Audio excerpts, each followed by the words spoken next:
la physique quantique étant une révolution, est-ce qu'elle a aussi révolutionné le temps? Bon. Ma première réponse à cette question serait non, parce que l'espace-temps de la physique quantique est un espace-temps qui était déjà formalisé en physique. Si on prend la physique quantique non relativiste, donc en gros l'équation de Schrödinger, l'espace et le temps, c'est ce Newton.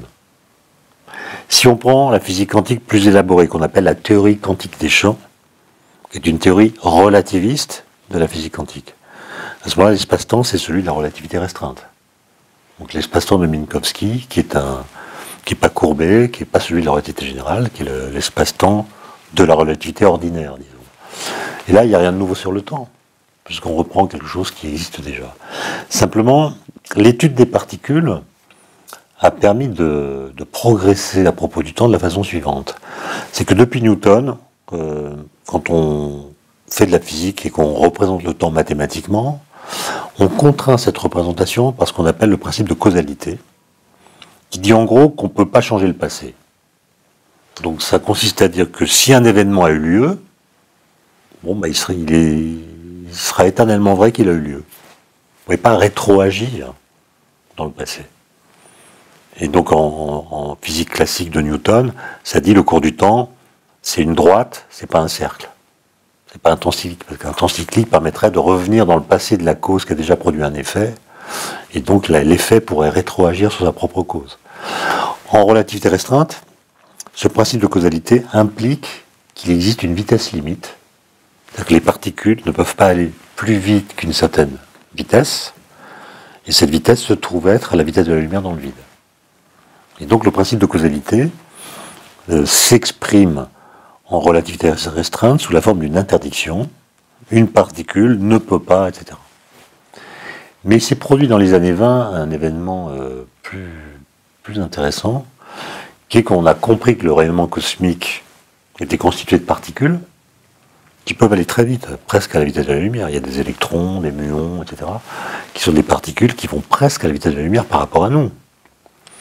Comme elles sont très rapides, il faut les décrire selon les lois de la relativité restreinte, qui est la bonne cinématique pour les objets dont les vitesses ne sont pas négligeables devant celles de la lumière. Mais en même temps, c'est des particules quantiques, parce qu'elles sont toutes petites, donc il faut leur appliquer les lois de la physique quantique.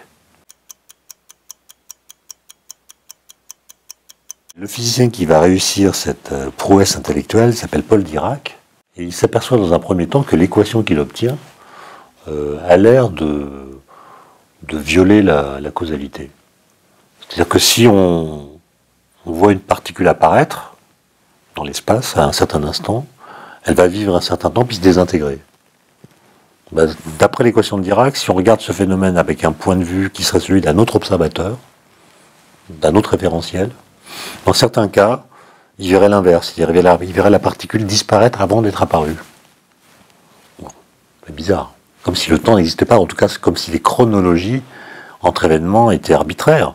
Les effets peuvent devenir des causes, les causes sont des effets, enfin, on perd la causalité. Et donc il a changé son équation en lui imposant une contrainte qui était de respecter la causalité. C'est-à-dire que si moi, dans mon laboratoire, je vois une particule apparaître, vivre entre guillemets, puis disparaître, n'importe quel autre observateur verra la même séquence. Et pas l'inverse. Okay ?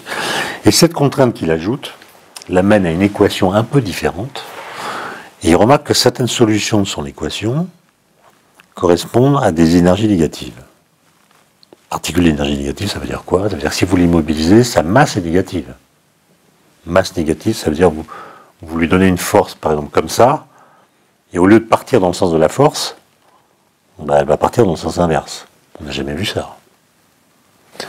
Du coup, les physiciens sont très sceptiques, puisque on peut même montrer mathématiquement qu'une particule d'énergie négative, c'est une particule qui mathématiquement semble remonter le cours du temps.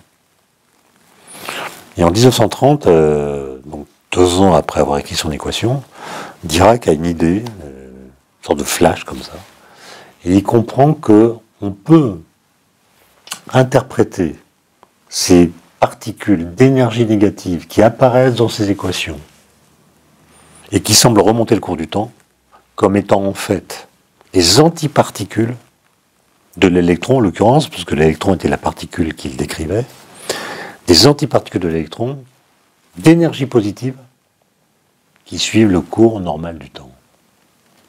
Et donc cette antiparticule de l'électron, qui va s'appeler le positron, a la même masse et une charge électrique opposée. Donc Dirac dit, si je marie physique quantique et relativité, et si je fais le pari que le principe de causalité est une loi de la nature, alors il doit exister un partenaire de l'électron, qui sont l'antiparticule, qu'à l'époque personne n'avait jamais vu.